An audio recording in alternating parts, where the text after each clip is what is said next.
It's the KQ Morning Show, 92 KQRS. Yeah. I come in here on a Friday feeling good. It's like the wind is already in my sails. To me, the show's already done. Let's get out of here. All right, I'm taking my headphones off. This is awesome, man. I'm loving this. No, that's not true at all. We've got plenty of things to get into today, including, of course, kicking off the day with our top 5 at 6. Houston, Texas, a city known for many things. As of this week, snow for the first time in decades. Great food. Wonderful artistically and culturally significant city. Really? A lot of flooding. Yeah, there's a lot going on down there. Okay. Their PR is terrible. I've never been there. I don't know. Austin and Dallas get all the love. Houston's awesome.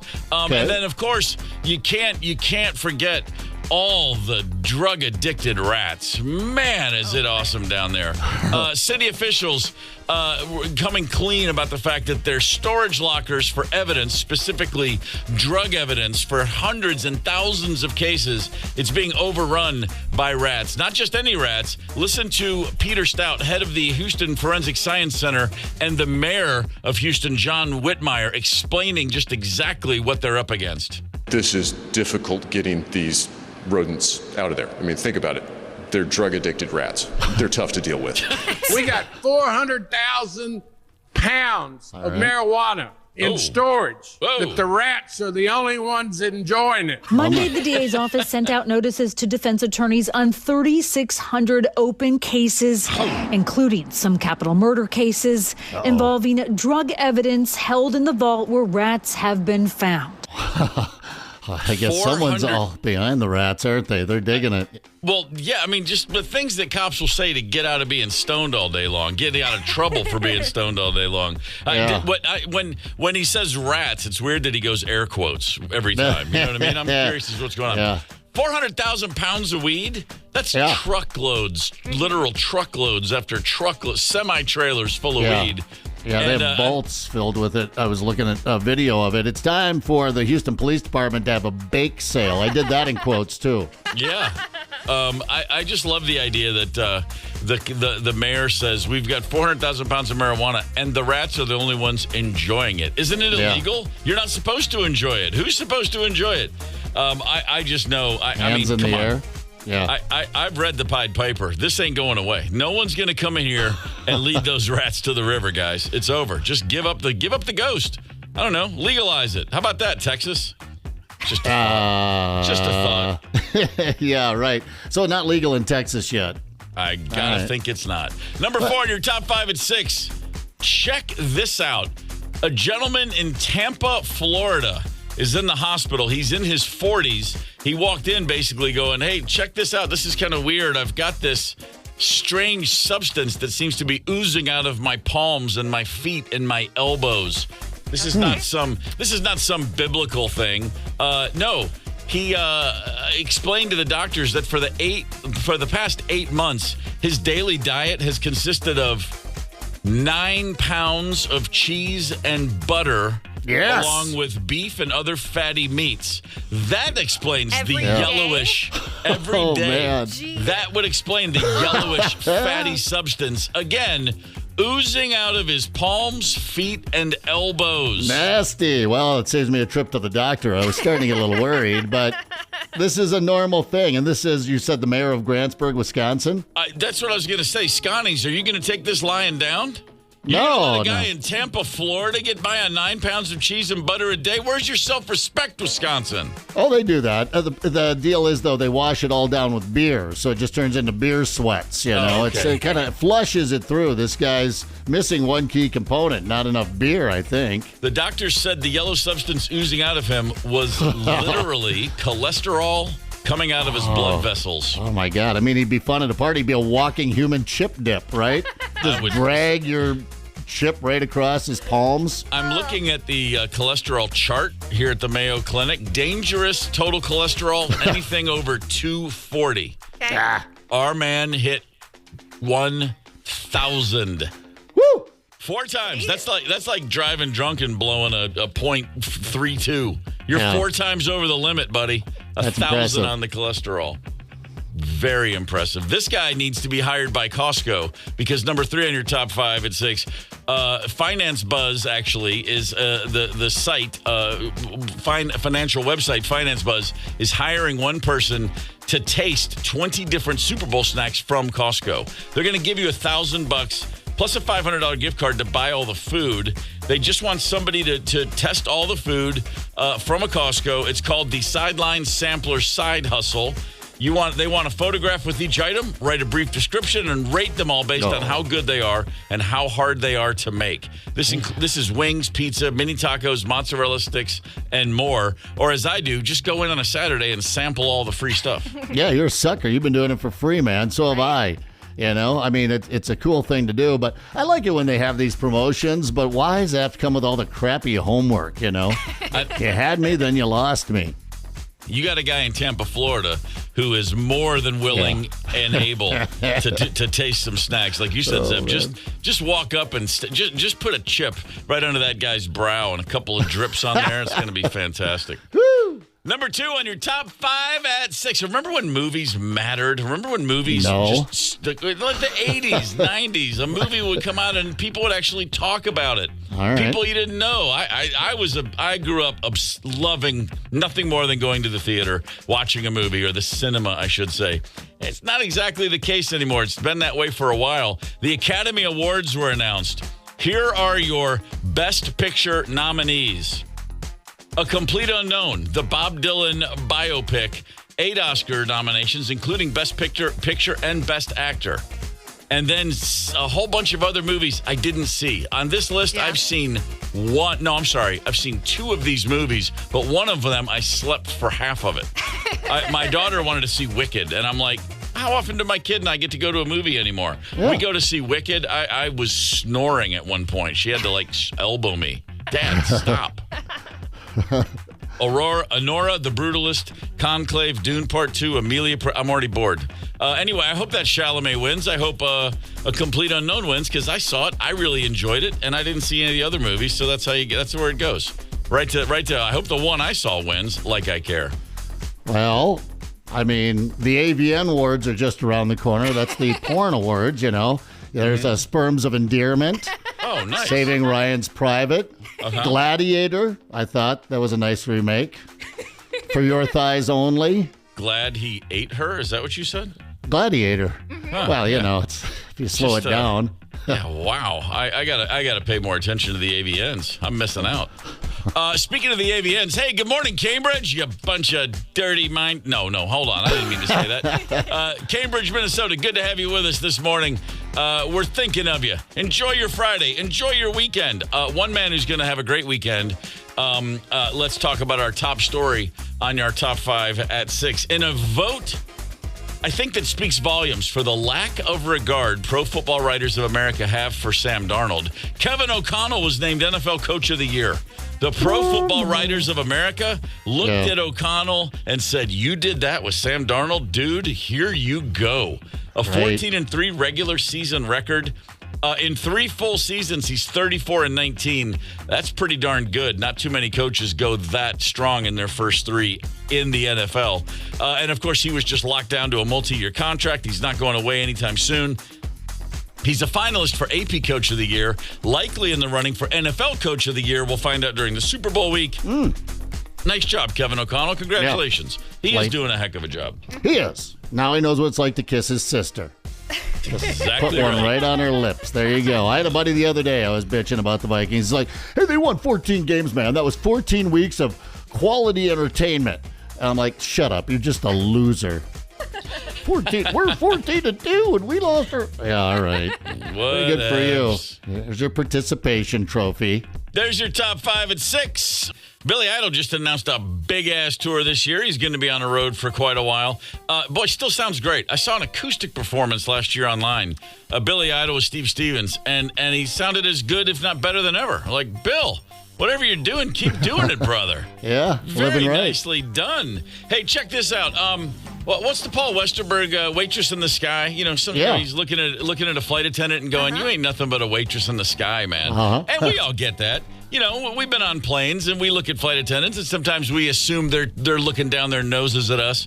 But I can't imagine thinking that about a nurse. I can't imagine looking at a nurse and going, hey, man, you're just a waitress in the hospital. Check this out. A woman in the NICU, that's the neonatal intensive care unit. That's where, like, premature babies or babies born with health problems, that's where they go. It's intensive care for brand new babies. There is round-the-clock care from a team of experts. It's pretty intense. A young mom who just gave birth to a little girl apparently was sitting with her baby in the NICU and just wasn't getting enough attention and wasn't quite sure what to do about the fact that she was starving.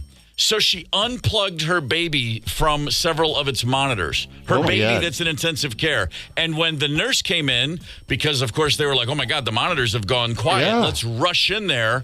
The mom had something else on her mind. We'll play you a little bit of this audio and see if you can pick up what's going on here. No, you're fine. It's not an emergency. Oh. I just was gonna see if you could bring me a turkey sandwich. From the nourishment. All right. I was just gonna see if you could bring me a turkey sandwich. She unplugged her baby from its monitors to get the nurse to rush in and then asked for a turkey sandwich. And then a little later in the same day, did it again, saying, can I get a drink? And then, by the way, why do we know all this? Because the woman is live streaming all of it on TikTok. The woman is. The mom is. The mom is doing this on a live stream and people are tuning in. Like, word gets around, like, let's get this crazy mom at the NICU. So she's live streaming the whole thing. And the nurses are like, hey, that's not cool.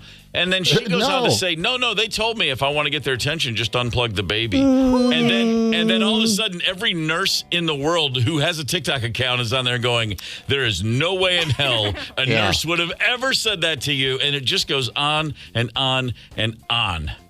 And she's live streaming her experience with her baby in this. Yeah. Okay. Well, I mean, sure, it's gained her a lot of followers. Hope she gets a hell of a turkey sandwich out of the deal. I tell you what she's going to get. I'm dumbfounded. Yeah. I tell you what she's going to get. She's going to get a wise beyond her years little girl who will be running the household soon because she won't have a choice. That child's going to be 7 and be like, Mom, you have to get to the appointment. Remember that, Mom? Okay, I'll get home from school myself. I'll start dinner. You just have to. That kid's going to run that family. Her name, the mom's name is Allie Ray, and boy, is she special. If I were a nurse, if I'm a nurse and my job is to save your baby, and you ask me for a turkey sandwich, you know what I'm going to do? I'm going to go get that sandwich, and I'm going to shove that thing right in your face like W.C. Fields. I'll go full on old school W.C. Fields, pow, right in the kisser. Oh yeah. Trust me. Test me, Ryder. Call, during a commercial break, ask me to get you a sandwich and see what happens.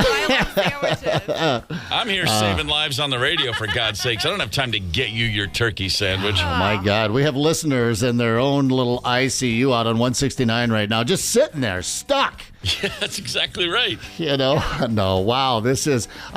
Geez, although I do remember I spent a week in the hospital when I was a junior in high school with a back injury, and they said, well, there's not much we can do for you, except if you need anything, we've got a nurse's button here that you push. Okay. And if you want you don't have any dietary restrictions. I'm 17. Yeah. So you can have, if you ever need anything to eat, a dessert, you just want some chips, ring that sucker, or if you need a back rub. Now, the nurse that told me this was probably about 25. She's just a cutie. I'm 17, I'm with the bedpan over my lap. I don't want to see what's happening here.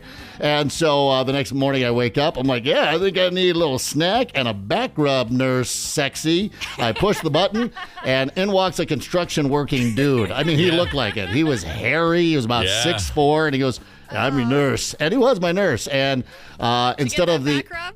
I did not because, at 17, I was just too uptight. It was the 1980s. I didn't know no better. But you know what we did? We played cards all day. That was fun. That'll work. Yeah. It's tough when you, that's a painful way to learn what the term shift change means. Yeah. Probably gave a hell of a back rub now that I think about it. That's a rough one. Speaking, you mentioned the AVN Awards earlier in the show today. I remember that was a great movie. Touch My Nurse's Button. Oh, my God. I lost hours of my life to that one. Sports history with the KQ Morning Show. 92 KQRS. I'm Steve Gorman. It's January 24th. Let's look back on this day in 1999.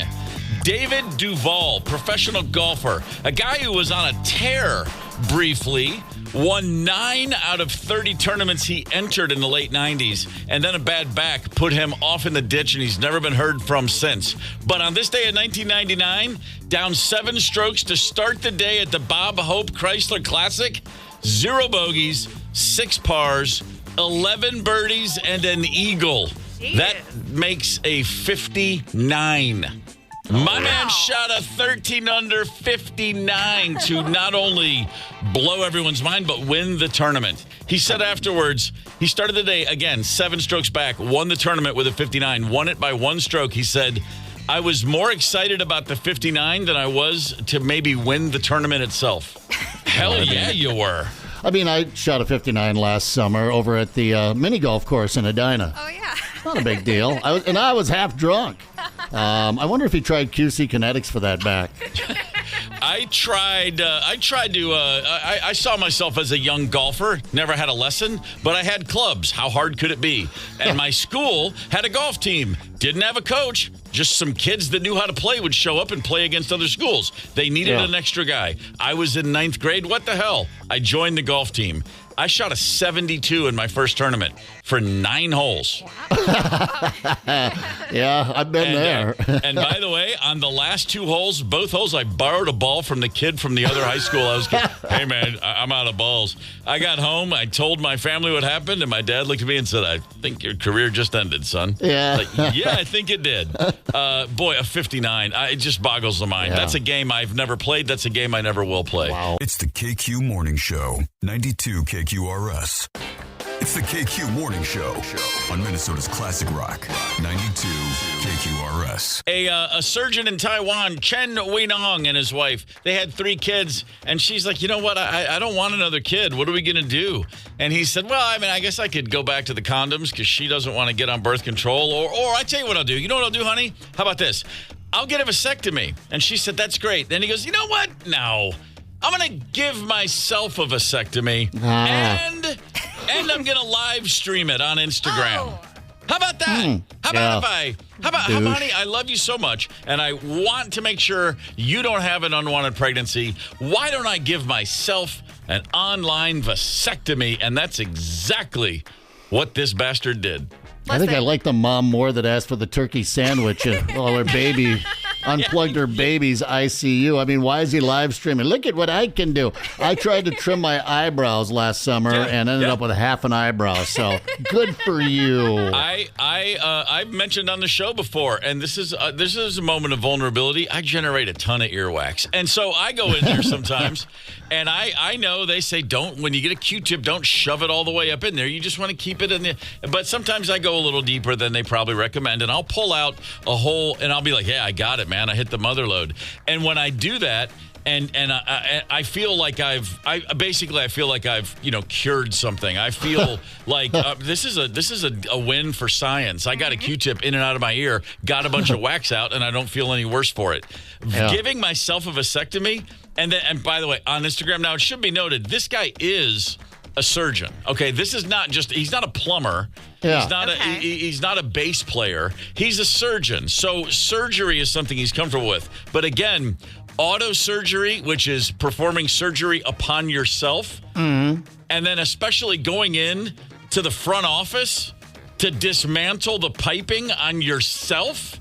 Yeah. This is intense. Yeah, it's very, very, very intense. He said, here's some quotes from the video, by the way. It's a strange feeling to touch and suture my own urethra. Well, words I never thought I'd say before. No. Okay. Other quotes from this. It's 10 to 30 minutes, generally speaking. This one took almost an hour, and he said, I'm sorry it's taking so long, but of course I'm doing this on myself. He did apply some anesthetic cream to numb his genitals ahead of time. But no other medicine. He's not gonna take a pill or anything for himself. All he had was a scalpel and a surgical clamp. Now, this is beyond anything I want to think about doing, but I'll tell you, second time I've heard of someone doing this, and the first time I heard of someone doing this, it's a guy I met. A doctor in Nashville, Tennessee, who's a saxophone player, because, of course, if you're a doctor in Nashville, you have to play music. That's the law. We were just talking one day and about just various things in conversation, having a cocktail at a friend's house, and all of a sudden, a bunch of dudes. You know, you're in your 40s when a conversation at a cocktail party turns into "Who's had a vasectomy yet? Who hasn't? Are you thinking about it?" And I'm standing there going, all I'm thinking is, "This is what adulthood's like." Yeah. Oh, gross. But this guy, Barry, great dude. And he goes, yeah. No, it's the best thing I ever did, blah, blah, blah. And then one of the guys there said, "Barry, go ahead and tell him." And I'm like, "Tell me what?" And he goes, I gave myself a vasectomy. There's a DIY video on YouTube. I'm sorry, what? No, he did not offer to show me the video. I said, "Wait, you did what?" He goes, "Yeah, I've done so many of them, and I just thought, let me see if I can do this for myself. I don't know." And I go, "Why?" He goes, "I just had a mirror. I set up a mirror. I got and he starts explaining exactly the positioning. I'm like, "Dude, I'm good. We just met." I thought it was bad enough when you were telling me about your saxophone reeds, but now you're talking about your junk being splayed out in front of a mirror. And he goes, "I had another doctor in the room just to be safe, just in case, but I did the whole thing myself." And I go, and obviously it worked. He goes, "Oh yeah, what? Yeah, once I got in there, yeah, it was fascinating. I really kind of enjoyed it actually." And then I said, "Man, that's awesome." I turned around and walked away. Reminds me of my buddy Blake, who made a big deal about getting a vasectomy, and then about 10 years later said, "You know what? We never did have sex again after that. Had I known after 3 kids you quit having sex, I would have saved myself some time." I've not heard that one before. I did. Yeah.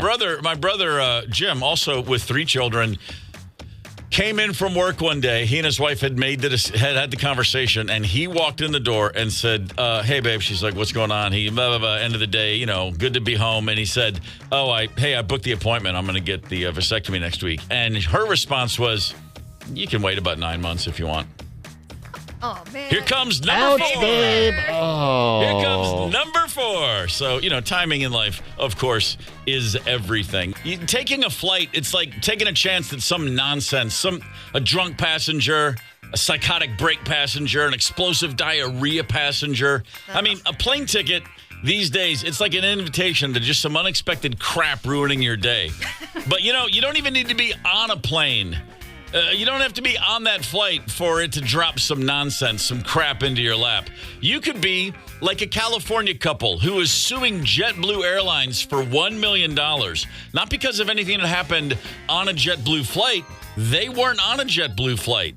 They were sitting at home, in bed, sound asleep, when a JetBlue flight apparently dropped a watermelon-sized chunk of ice from its plane right through their roof, right into the bedroom. The couple, according to the lawsuit, barely escaped devastating physical injury.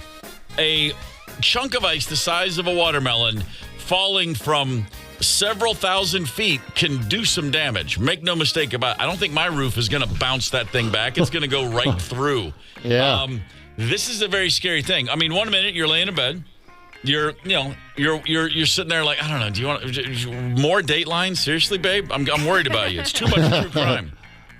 Maybe I'm projecting. And then next thing you know, bam, a giant chunk of ice from an airplane. But you don't know what it is.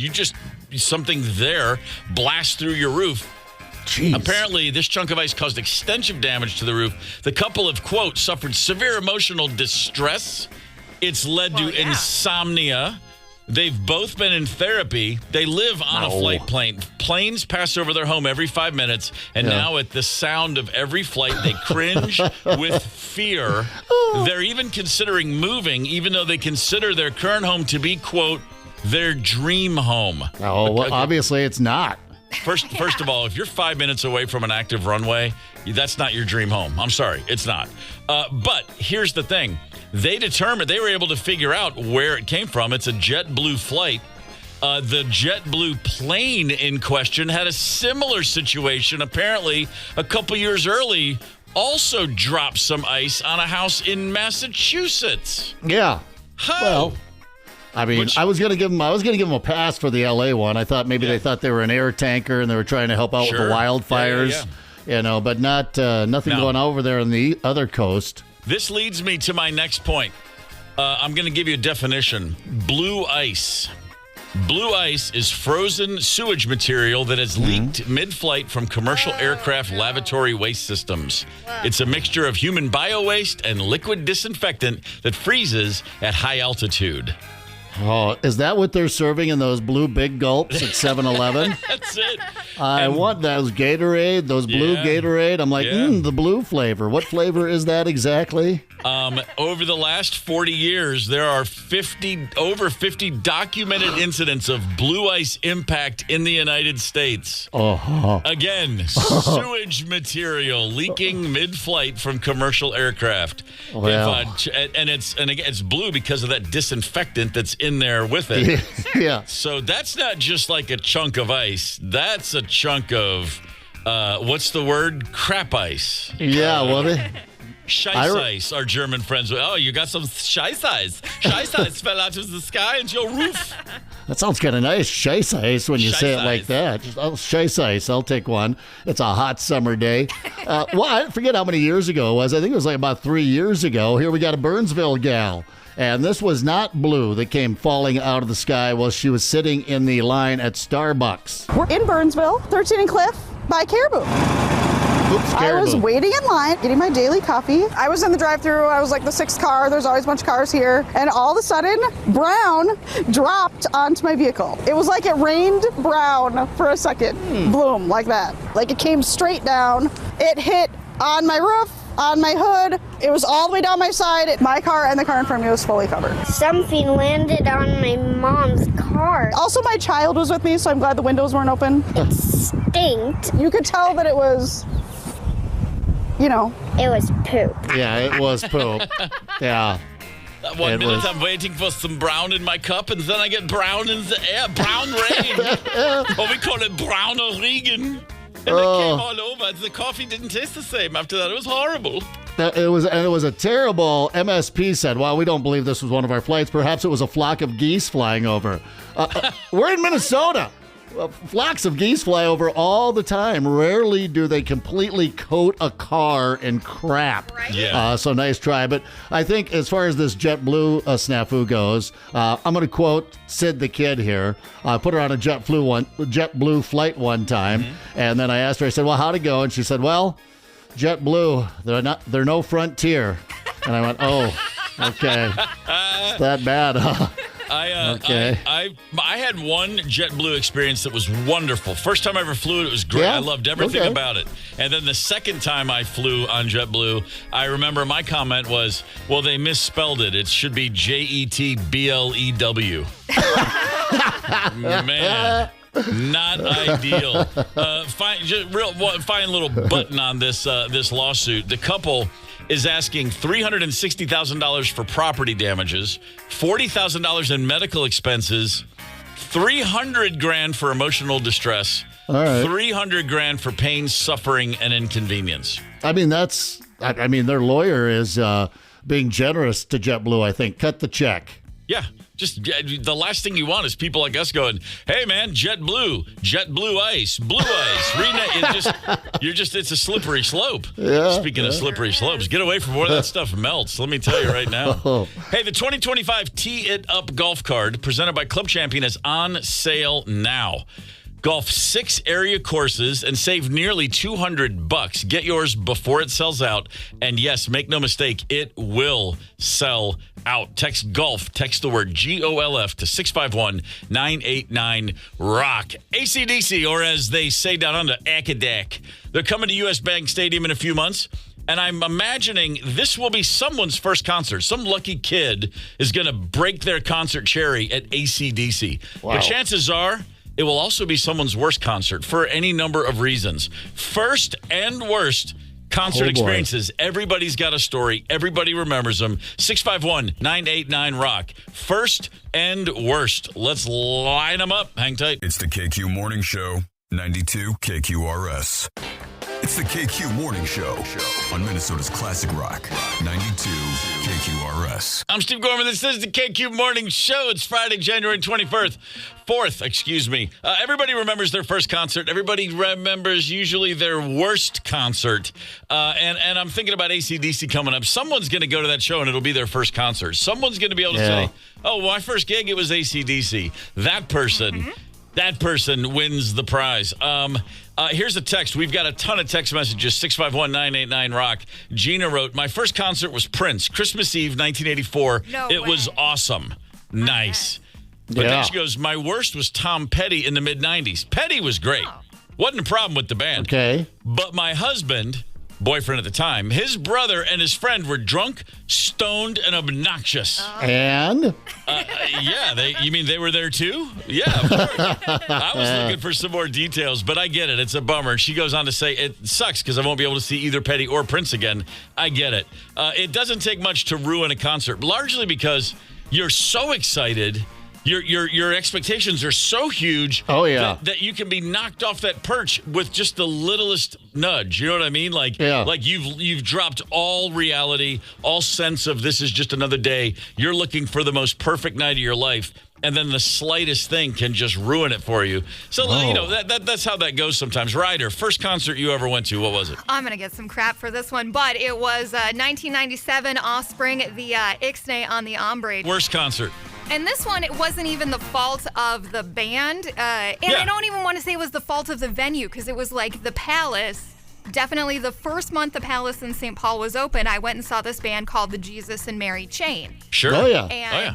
And they were like really pumping these smoke machines. Like they really wanted to create the ambiance. It was like super foggy in there. Exactly. And because the place was so new, I don't think that they had the fire suppression system calibrated correctly. So then the fire detectors, this alarm started going off right in the middle of the show. What do new venues and really old venues have in common? That whole fire. I shouldn't make too many jokes. There was a Great White concert that didn't go so well. But that's very true. Yeah, that was when they smoke it out. I saw that happen. I was at just a dive bar. I'm not going to pick on them. Over there near St. Paul. And, the band came out and just cranked up the smoke machine, and they had to empty the bar. We all had to file out into the parking lot. Then we all lit up a cigarette. But, my point being, they smogged us out. That can happen. Is that first concert?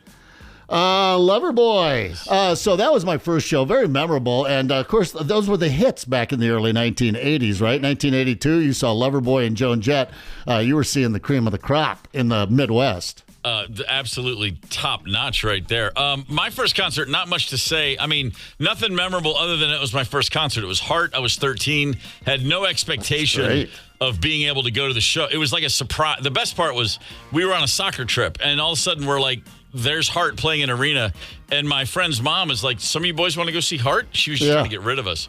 And we're like, hell yeah. So we go in and see Heart. I mean, the fact that we had no plans, that was the greatest. But the worst concert experience I ever had, again, no fault of the band at all. I saw the Grateful Dead, 1993 or 4. First and only time I saw the Grateful Dead. No, I'm sorry. I saw them. I opened for them once, but that doesn't count. Saw them at the Omni in Atlanta. Okay, so it started great. The Dead comes in strong, but it went sideways real fast. First, the mushrooms. Too many mushrooms. That's on me.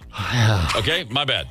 Yeah. Second, the Deadheads. Too many Deadheads. I mean, too many mushrooms with too many deadheads. No. Yeah, you got people take them one at a time on the street in casual conversation, and it's too much. But now there's 15,000 of them, and they're at a Dead show. No. Deadheads at the Dead show. It's like walking into a hornet's nest full of hornets, except that instead of having painful stingers, they just smell like ass and patchouli and porta johns, and then they really, really want to give you a hug. So it's kind of worse than a hornet's nest. And then third, there were cops all over the place. I had to walk out in the concourse to clear my head once. Like the music was just getting too deep, man. And I was just like, whoa. Again, the mushrooms. Walked into the concourse, and there's a bunch of cops arresting like dozens of dirty hippie kids. There you go. Down on them. Good job. And so my life turns into a dystopian nightmare all of a sudden. It's like a scene from Eraserhead. And I'm sure I'm about to be arrested and locked in a dungeon. So I'm like, babe, me and Rosemary, I'm like, we got to get out of here. We got to get out of here. We got to get to the egress, and then we got to get the train home. Every interaction I had with a human being from that concourse to my house, my only goal was to make sure no one knows I'm on drugs. Yeah. Because I'm just like, they're going to arrest me. And I've never been happier in life to get home than the escape from it was like a jailbreak to get out of there and get home in one piece. I couldn't believe it. I was like, I got home and I'd crawled through 500 yards of the foulest muck and mirth. I'm Andy Dufresne in the creek in the rain. Like, I busted out of Shawshank. And all I did was walk out of an arena and get on a clean train with no problem. It was perfectly fine. Sounds like an odyssey. I love it. That's a good one. Oh, it was absolutely an odyssey. Check this out. This came in on the text line. First concert was Tom Jones at the Carlton Celebrity Room in 1984. I was 21, won them on the K-Gold radio station. I was surrounded by 40-year-old women, thought I was in heaven because you were. Yeah, you were. Hell yeah, man. That is amazing. 40-year-old women whipping their granny panties up there. Yeah, they were. I mean, back in the day, they don't wear granny. Now, 40-year-old women, they can sport a whale tail. I saw Tom Jones, and it was exactly that. This was in the mid-'90s, and yes, the panties, the bra, the amount of undergarments that hit that stage was astounding. Yeah. And he would do the coolest thing ever. He would pick up a pair of panties and wipe the sweat off his brow with it and throw them back into the crowd. Wow. Oh, man. That's the double right there. Yeah, nothing. I still feel a little uncomfortable. I'm starting to, white knuckle it here a little bit, thinking about my mom going, I wish I'd go to a Tom Jones show. I'd throw my. I'm like, Mom, not appropriate. Yeah. Save it for the card games. Easy. Yeah, kids don't want to hear it, Mom. Don't do it. 651-989 Rock, the KQ Talk and Text line. I believe we have Alex from Burnsville. Alex, good morning. Good morning. How are you? We're great, brother. Give me your favorite band. First things first. Led Zeppelin by far. That'll work. Favorite team, any sport? Got to be a diehard Twinkies fan. Attaboy. Give me your story. What do you got for us? 99, first concert, decided to go to Woodstock. Oh, no. Yeah. First it one. It was hell. Yeah. First and worst. Wow. Hot as hell. Just porta potties tipped over. People swimming in their own poop and stuff. Yeah. Kind of like the first one. And then Limp Bizkit took the stage, and oh, no. Kind of got out of hand. Yeah, the several Woodstock 99 documentaries over the past few years. Netflix, I think Hulu has one. It's unbelievable what went down there. That was your first concert? Yeah, I was probably about 19. Perfect. Perfect. God. Come on, man. You were there. That's awesome. I love it. I didn't even make it to my worst concert. Oh, how's that? Well, I'll tell the story later. But, yeah, I like the 99 Woodstock. That's crazy. You're the first person I've met that's actually been there. Oh, man. Yeah, Alex, thank you for the call, brother. My wife's niece, Michelle, she went to Woodstock 99 from Birmingham, Alabama. She and four friends. It was 2 guys and 3 girls. None of them were a couple. They were just all buddies. And they road tripped. They're all in their early 20s, mid-20s. And they're like, hey, man, let's go to Woodstock from Alabama. 2-day drive. Great fun, tons of bands. I mean, this is what you live for. She mentioned a couple years ago, we were at Woodstock 99. I said, how was it? She goes, well, I mean, I'll tell you how it ended. I said, how so? She goes, when we got back to Alabama, none of us were ever friends again. Oh, wow. I was like, wait, what? And then she went into it. And, it was just a series of nightmares. Yeah. The heat, again, like Alex just said, the Porta-Johns kicked over, the filth, the muck, the dehydration, the bad drugs, the bands, the fires were lit everywhere. I mean, it was a true nightmare for so many people there. That's fantastic. First and worst concerts. The Facebook page is flying. We'll share some of those with you. If you got a story for us, please call in 651-989-ROCK. First and worst concerts. That's what we're talking about. That's what we're discussing here on the show. So many text messages, so many Facebook posts, so many funny ones. But first things first, 651-989-ROCK on the KQ Talk and text line. We got Mike from Forest Lake on the horn. Mike, good morning. Good morning. How you doing? Great, Mike. Give me your favorite band. Favorite band is the Beatles. Nice. Give me your favorite team, any sport. Vikings football. Very good. Front runner and the Vikings. All right, give me your story. What do you got, brother? Well, my wife, back in the 80s, won a couple tickets on KS95 to Julio Iglesias on a Sunday afternoon. Okay. Sorry to hear She was that. pretty excited, so, we head down to St. Paul and leave the kids off at Grandma's. And as we're heading to the old Civic Center in St. Paul, we crossed 94 at St. Peter Street, and there's a big commotion. So we kind of pulled over and looked, and a semi-load of turkeys had tipped over, frozen turkeys. Everywhere. There is white down there. Okay, so we looked for a little bit. It says, okay, we got to get to the concert. So headed to the concert and got our seats. Half hour later, I looked at her and said, let's go watch the turkeys. So we left the concert, went back, and spent the next 2 hours watching them try to pick up turkeys. How many turkeys can you carry in your arms on a hot summer day? Only one way to find out, I guess. Did you find out? We found out 2 is the most. Okay, now you got to throw them up in the dump truck, a state truck, and that's a 5-foot throw. Yeah, sure. So then they brought a bobcat in. Well, you know how if you're not real good at bobcats, it kind of jerks around. So they load up the bobcat, and by the time they got to the dump truck, it was half empty. That was the best show there was, right there. Yeah. Well, that's what you get for listening to KS95. There you go. And the whole time, somewhere not far away, Julio's up there going, light my fire, light my fire, light my fire. And you're like, no, dude, don't need it. Mike, I'm that's so great. happy to win those tickets that, you got to go. We got to go. Thanks so for the anyway, call. that was my favorite story. That's great. Concerts. Appreciate the call, Mike. Here's one on the KQ Talk and text line. Dean, first concert, December 1984, Iron Maiden, life-changing. Been going to concerts ever since. Worst concert, August 2006, Somerset, Wisconsin, Black Crowes. Oh, see what he did there? Hang on. He goes, hear me out. You'll know the feeling. You leave a concert wishing you had a recording of that show.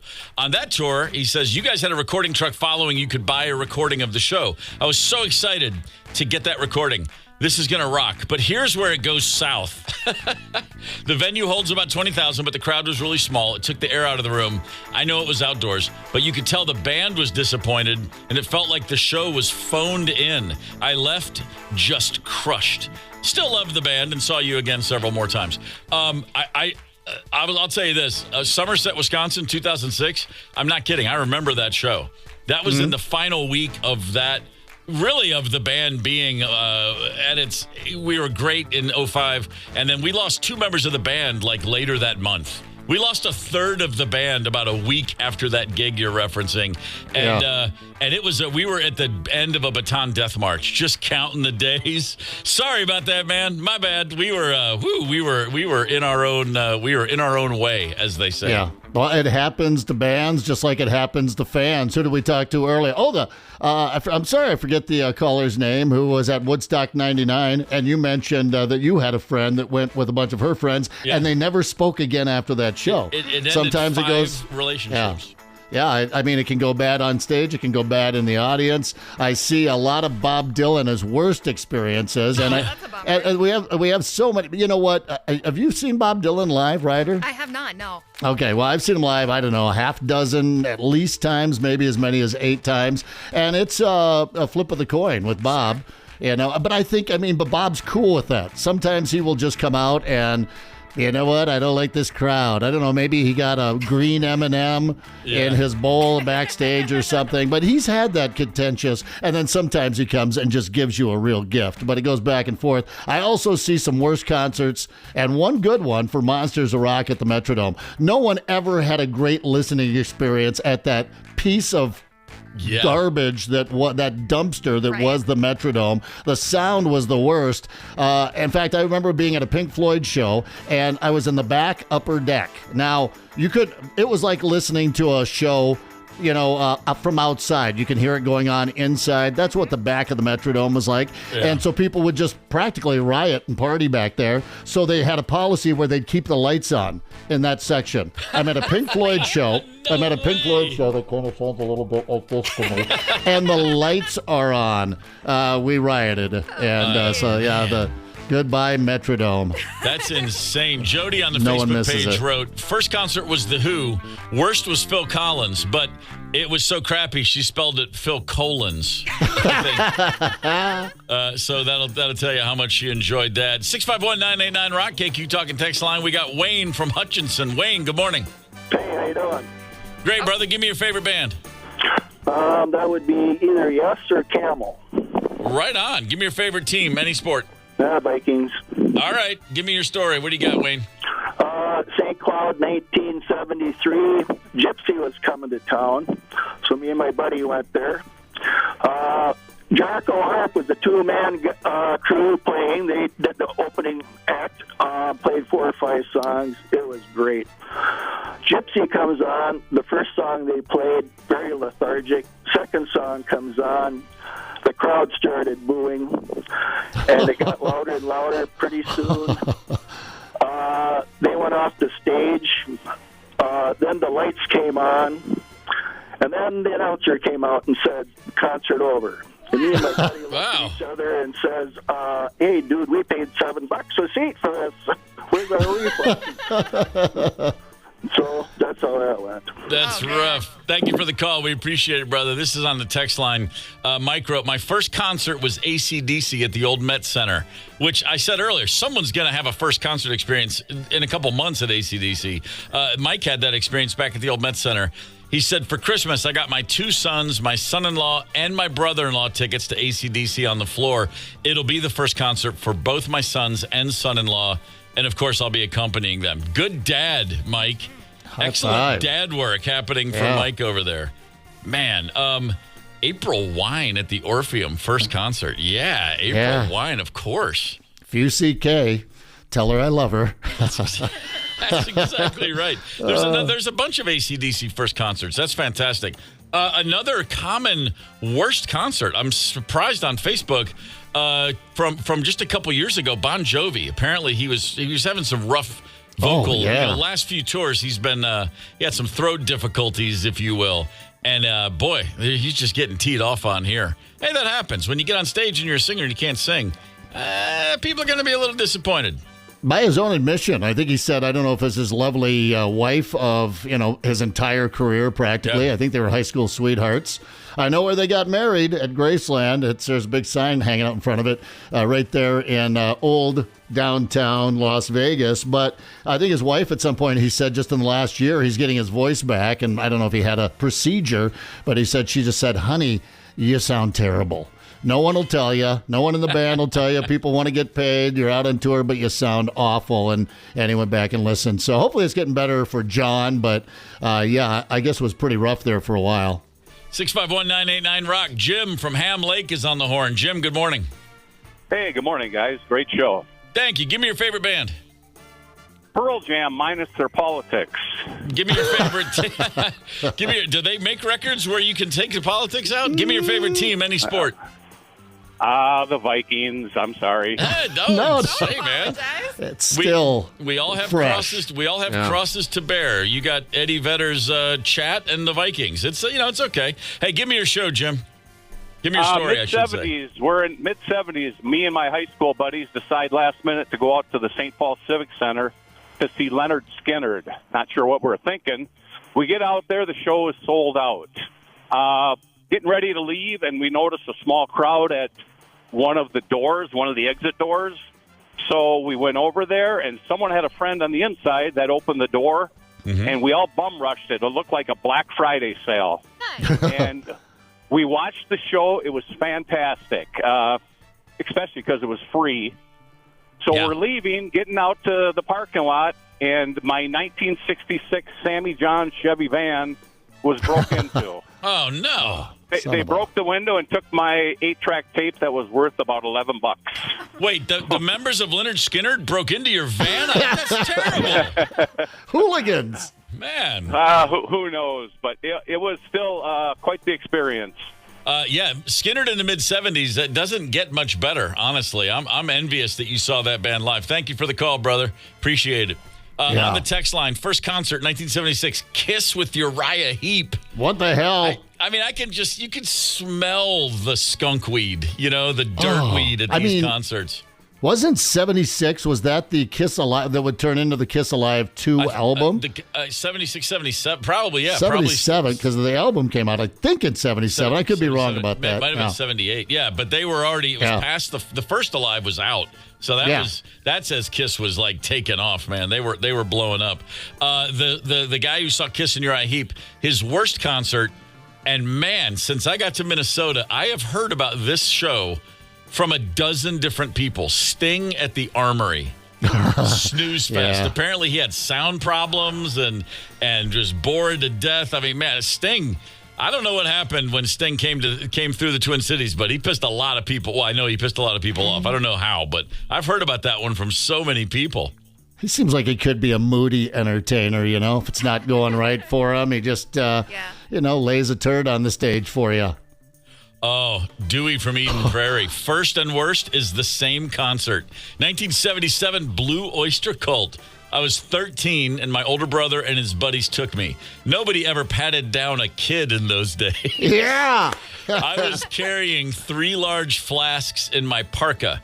After we got in, they let me have sips of their drinks. After a few, I could hardly stand. I lost track of my brother and his friends, wound up sick outside the restroom. Somehow they found me and got me home. My mom was not pleased. Oh. I've thought about that. Think about how, when you used to get separated at concerts with your friends, you would always find each other again. How? Yeah, I don't know. I don't know how we did it. You're absolutely right. My worst concert experience was the one I never made it into, technically. I went to a ZZ Top show, and it was a radio deal and a bunch of just radio people, no listeners. So a bunch of us got a limousine, drove to Sioux Falls, South Dakota to see, all the way from Aberdeen, South Dakota, to see a ZZ Top. And, of course, we're pre-gaming the entire time. I wake up in the limousine. Mm-hmm. And it's dark and it's a full parking lot. I'm in the ramp in the back, and I'm thinking, oh man, I wonder how much of the show I miss. I stagger on into the venue, and as I get in there, the doors are wide open. They're not even checking tickets. The guy just waves me by, and the lady goes, "That's the guy that was passed out in the parking lot." And I went, "Wait, what?" I said, "No, I was in a limo." She said, "Earlier you were in the parking lot." And then I walked in just to hear ZZ Top go, "Thank you, everybody. Thank you, everybody. Great show, blah, blah." And that was it. I caught the cheer of the encore, and so that wasn't a good.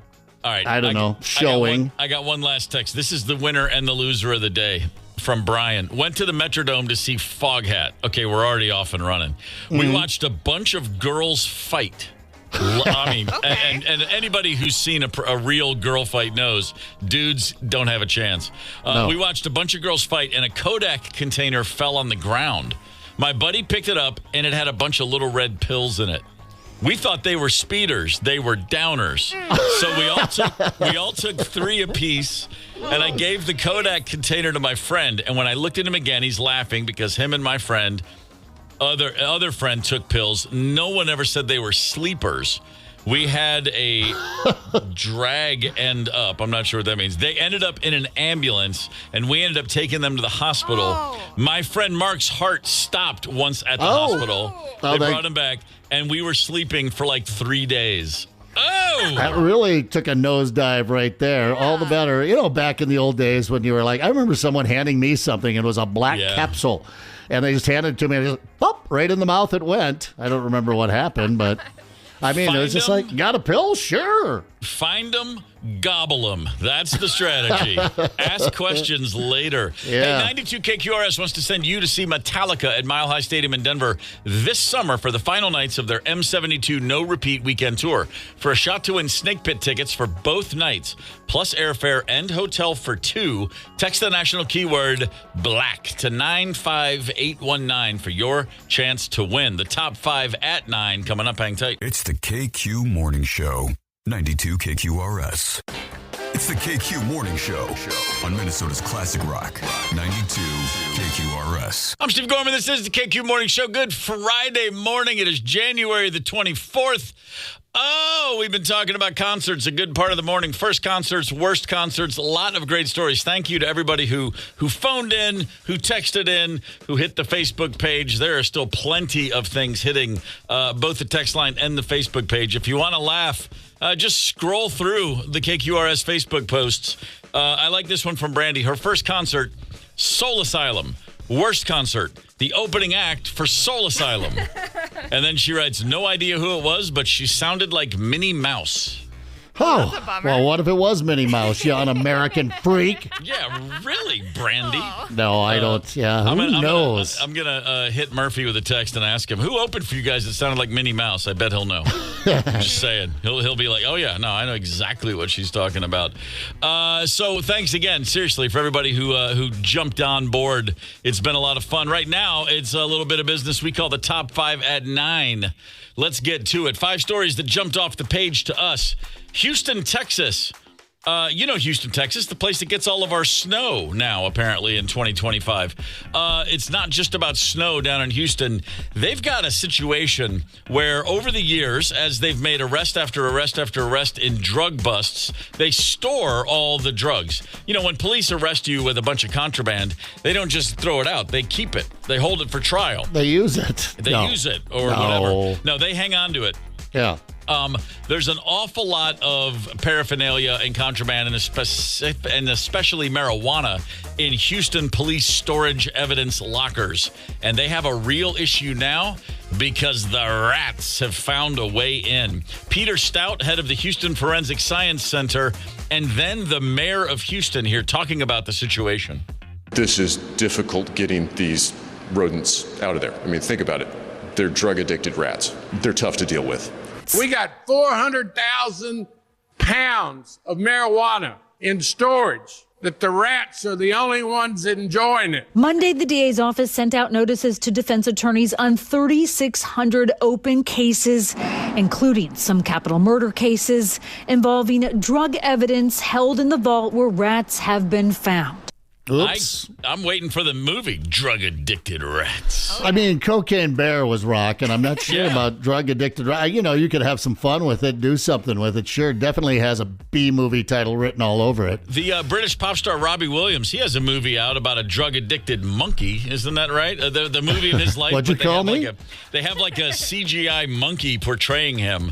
Robbie Williams is one of the biggest pop stars in British history, but completely unknown in America for the most part. Huge in the rest of the world. No one here cares. And there's a movie that's out in theaters now about his story, but his part is played by, as I said, literally, it's like an ape plays him or a chimpanzee. And there's scenes where the chimp is doing tons of drugs and sleeping around.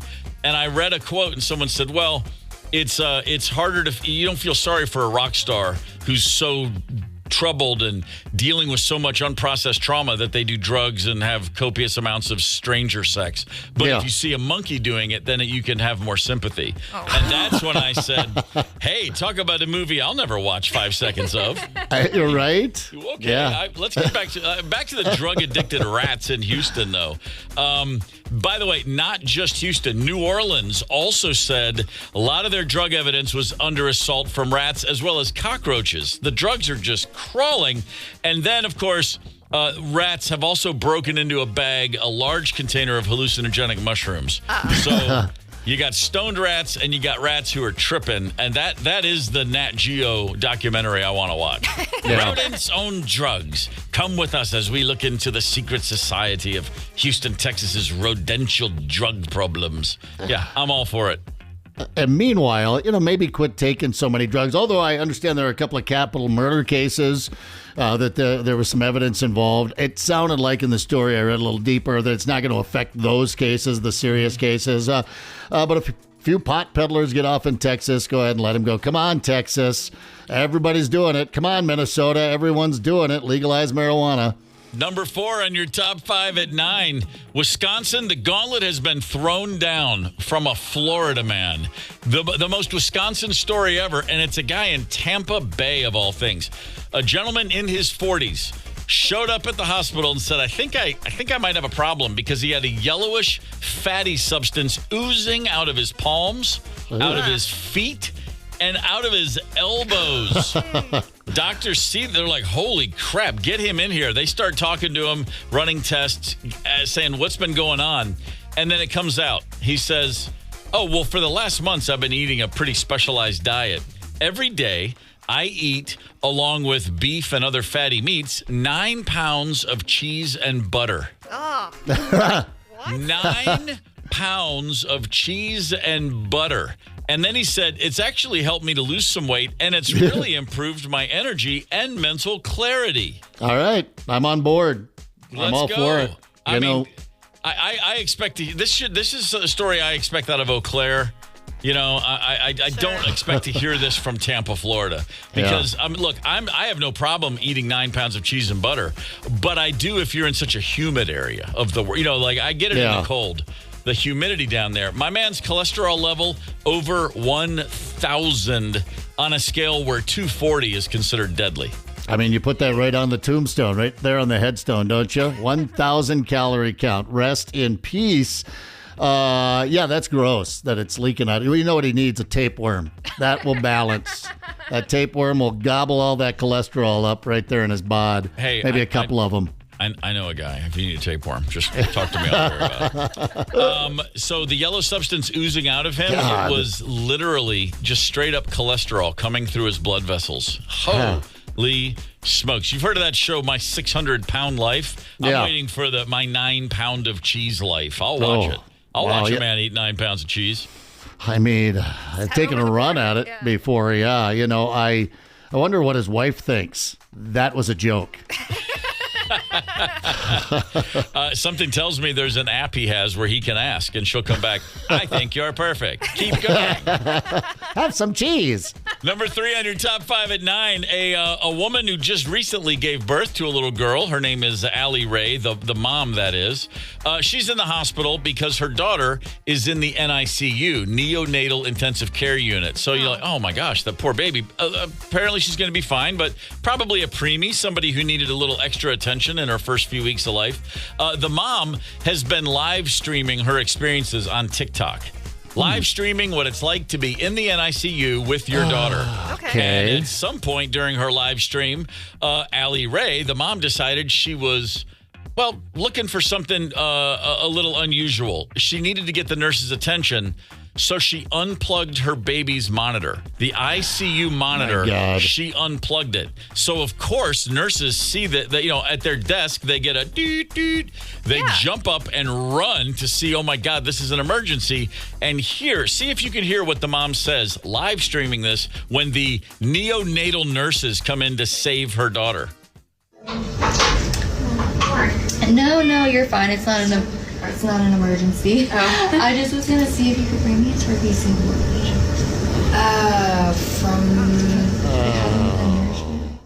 No, it's fine. There's not an emergency. I was just gonna see if you could bring me a turkey sandwich.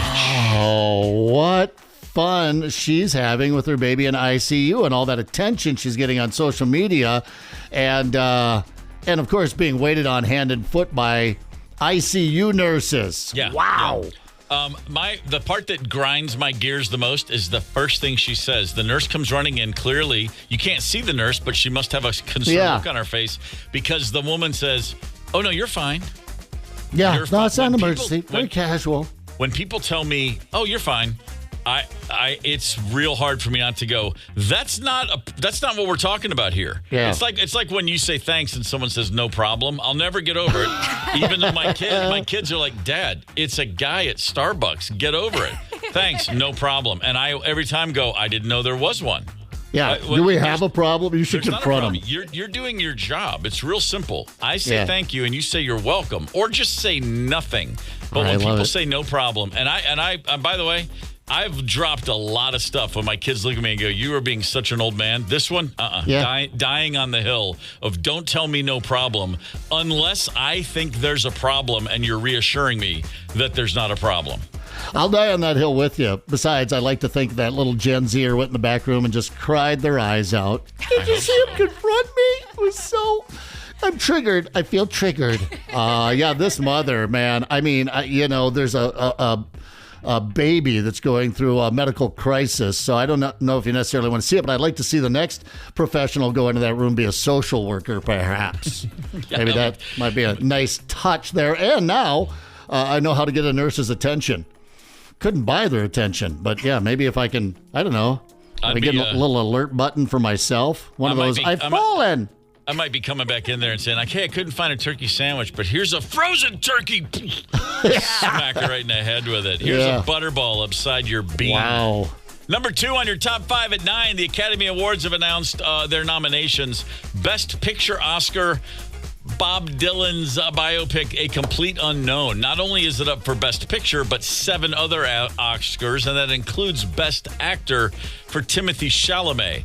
I saw that movie, and I really enjoyed it. Unlike all of the other movies on the list, there's only one other movie on the list that I saw some of, and that is Wicked. I went with my daughter and my wife.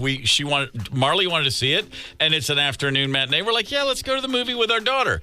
I was asleep 3 minutes into the movie because they have those chairs now, like Barca loungers. Right? I kicked back, and I'm not kidding. I woke up 40 minutes into that movie, and I spent the rest of the movie going, what is happening? What is happening?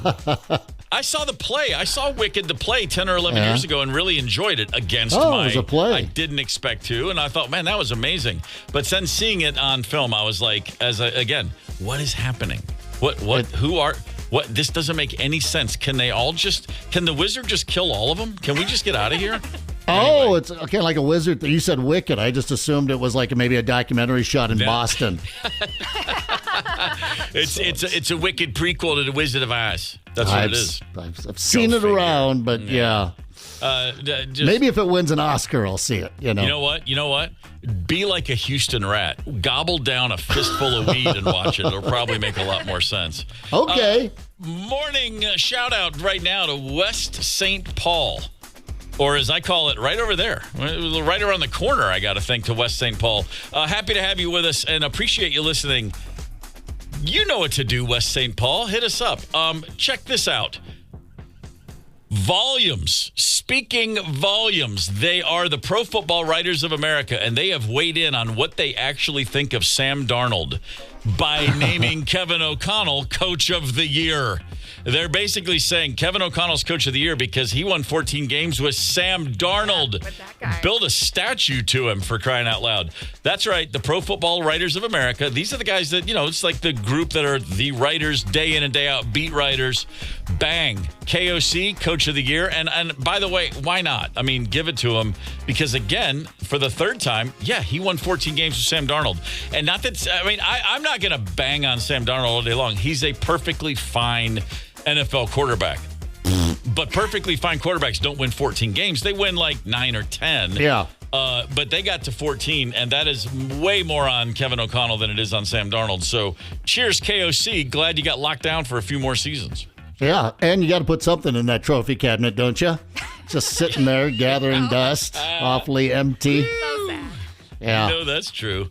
It'll come. It's going to happen. Really. Listen. Here's the thing about football. Yeah. You got to be patient. It takes a while to build a winning franchise. All right. I just sit on it for a little bit is what you're saying. It'll come our way. You have been here too long. You know what they say. What? You know what they say. You got it. You can't lose faith. Give it 70, 75 seasons before you start to freak out. So that means we still have a full decade before it's time to panic. All right. Well, I feel a little bit better about that. Thank you. Yeah, no problem. Get me off the ledge there. Yeah. I'm happy to help you look forward with positivity and optimism. You know what's really, I think, driving me crazy, and I bet I'm not the only one, is you follow the Vikes through the season, and is that about the Vikings? Click on the computer. Click. And then when the season's over and they get washed out in the first round of the playoffs after winning 14 games, you're like, I don't want to see the color purple for a while, but you know what? Your computer doesn't know that. Your computer shoves Vikings articles every day. I open up my browser. It's Vikings. I'm like, I'm going to throw this freaking computer in the river. That's exactly right. That's how it goes. That's how they get you. That's how they alienate you. One or the other. Connect with us on the KQ Talk and Text line. 651-989-ROCK. That's 651-989-ROCK. 92 KQRS.